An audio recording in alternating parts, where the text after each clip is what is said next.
Cliff Palace is an ancient stone city tucked beneath the overhanging cliffs of Mesa Verde in southwest Colorado. Built more than 700 years ago by the Ancestral Puebloan people, it stands as the largest cliff dwelling in North America. Its maze of sandstone walls, towers, and circular chambers captures the imagination, an architectural triumph of a long-ago civilization perched precariously on a canyon wall. Hi everyone, Ken here. Hit that subscribe button and let's explore this house. Tree ring dating of wooden beams from the site shows that most construction took place between 1190 and 1260 CE, with building and refurbishing happening continuously over those decades. In other words, Cliff Palace wasn't built all at once. Generations of villagers expanded and modified the dwelling over time. The builders were the ancestors of today's Pueblo peoples, and they chose this immense natural alcove halfway up a cliff as the canvas for their community. But why build in a cliff at all? Archaeologists believe that by the late 1100s, the Ancestral Puebloans were responding to a changing world, likely a combination of environmental stress and social competition, by moving their homes into more defensible positions. The Four Corners region was experiencing periods of drought and resource scarcity, leading to intensified conflict or insecurity. A cliff dwelling would have offered protection, being difficult to approach and easy to defend. At the same time, the towering rock alcoves provided shelter from the elements, shade from the hot summer sun, and insulation from cold winters, making them attractive real estate for a community adept at surviving in harsh landscapes. Ultimately, while we can't know the exact reasoning of Cliff Palace's builders, it's clear they engineered their village in response to both practical needs and cultural choices, carving their existence quite literally into the side of the canyon. Cliff Palace thrived as a vibrant settlement for roughly a century. During its peak in the 1200s, it may have housed around 100 people, men, women, and children of several family lineages. Contrary to popular misconception, it was not a palace for a single ruler, but rather a village composed of many small household units clustered together.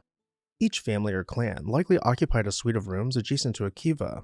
Inside, a kiva had a built-in bench around the circumference and features like a central fire pit, a ventilation shaft with a low deflector wall, and a small ceremonial hole in the floor called a sipapu. These features, descended from earlier pithouse designs, indicate the kiva's role in both daily life and ritual.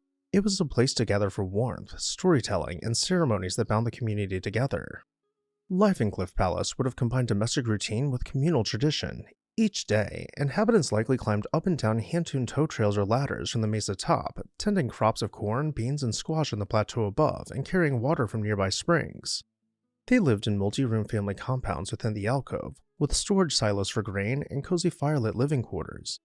The average person was relatively small in stature by modern standards, men about 5'4" to 5'5", and women around 5 foot, which made the dwelling's famously small doorways quite adequate.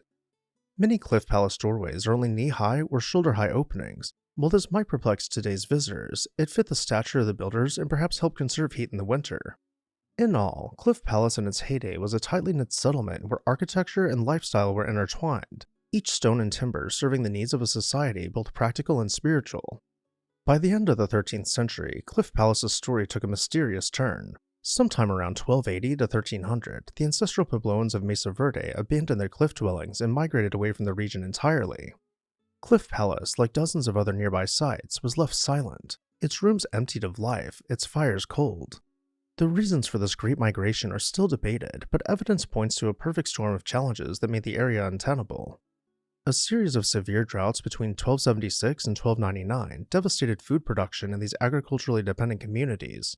Without reliable rainfall, crops withered and stored supplies dwindled. Starvation and thirst would have been very real threats. Environmental stress likely bred social stress as well. Resources grew scarce, and competition or conflict may have flared between groups desperate to survive. Ultimately, the people of Cliff Palace and Mesa Verde didn't disappear.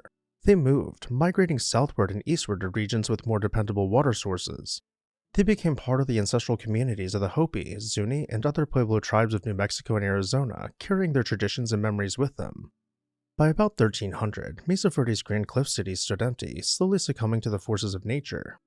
For over 5 centuries, Cliff Palace remained hidden in its secluded canyon, known perhaps to local Ute people on whose land Mesa Verde lies, but not to the outside world. The rediscovery of Cliff Palace came in December 1888, when a pair of ranchers literally stumbled upon it. On a snowy winter day, Richard Wetherill, a local cattle rancher, and his brother-in-law Charles Mason were riding across Mesa Verde in search of stray cattle, guided by a Ute man named Akowitz. Peering over a canyon rim at a spot now called Sun Point, they were astonished by the sight of a vast complex of walls and towers in the opposite cliff face. Wetherill later recounted that it looked like a magnificent prehistoric palace in the rocks, and he bestowed the name Cliff Palace on it. Scrambling down into the ruin the next day, the cowboys found themselves to be likely the first non-native people to set foot there in centuries. What they saw must have been astounding. Though partially collapsed and filled with debris, Cliff Palace still held dozens of standing rooms, walls with faded paint, intact wood beams, and a multitude of artifacts, pottery, stone tools, corncobs, and even human remains. The Wetherill family and friends explored many other dwellings in Mesa Verde over the next few years, sparking widespread interest among scholars and adventure seekers. However, early attention was not all benevolent. In the 1890s, Cliff Palace suffered from looting and haphazard digging as collectors sought to obtain antiquities. These activities caused significant damage to the already fragile site.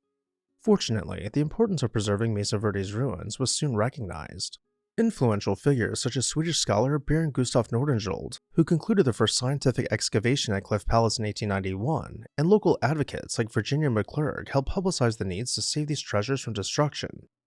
Nordenskjöld's 1893 book, The Cliff Dwellers of the Mesa Verde, included detailed maps and photographs of Cliff Palace, capturing its appearance at the time of discovery. His work, along with pressure from preservationists, eventually led the US government to act. In 1906, Mesa Verde National Park was established as the first national park created to protect archaeological sites in the United States. Since then, Cliff Palace has been the subject of ongoing preservation efforts.